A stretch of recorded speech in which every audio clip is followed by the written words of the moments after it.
The Legend of Aicha Kandicha। यह कहानी एक रहस्यमयी आत्मा की है जिसकी उपस्थिति ने कई पीढ़ियों को डराया है।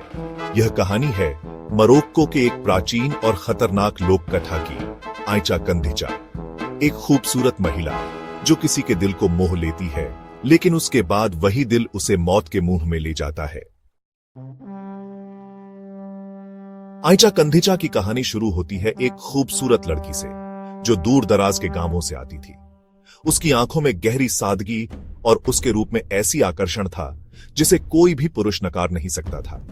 लेकिन जैसे ही कोई उसकी खूबसूरती का शिकार बनता, वह जानता नहीं था कि वह खुद को एक भयानक मौत के करीब ला रहा है। किसी भी पुरुष ने जब आइचा कंदिचा को देखा तो वह उसकी खूबसूरती में खो जाता। एक युवा युवक जिसका नाम यूसुफ था, उसकी आंखों में अजीब सी चमक थी। उसने आइचा की तरफ देखा और बिना सोचे समझे उसकी ओर बढ़ा। यह उसकी सबसे बड़ी गलती थी। आइचा ने यूसुफ को अपनी तरफ खींच लिया। उसने उसे अपने प्यार के जाल में फंसाया, लेकिन उसे यह नहीं पता था कि यह मोहब्बत एक धोखा है।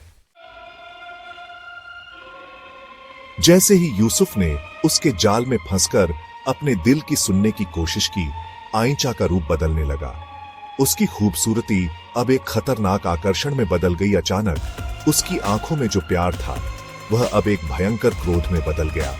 आइचा ने यूसुफ को अपनी गिरफ्त में लिया और फिर वह उसे मौत के घाट उतार दी।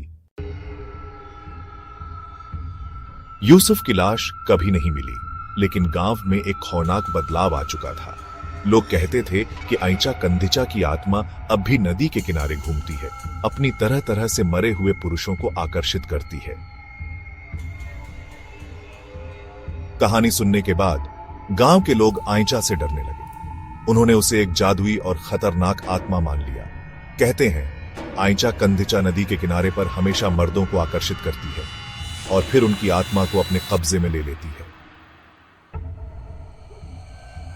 गांव के एक बुजुर्ग ने चेतावनी दी, यदि तुम किसी अजनबी और खूबसूरत लड़की को देखो जो अकेले नदी के किनारे चल रही हो, तो तुम समझ जाना कि वह आइचा कंदिचा है। उसके साथ जाना तुम्हारे लिए मौत का कारण बन सकता है। कहानी पुरानी हो चुकी है, लेकिन आज भी मोरक्को में लोग उसे याद करते हैं। कहते हैं कि अगर तुम नदी के किनारे जाओ और तुम एक सुंदर महिला देखो, तो यह तुम्हारी मौत का संकेत हो सकता है। क्या तुम मानोगे इस कहानी को, या तुम भी उसकी चपेट में आओगे?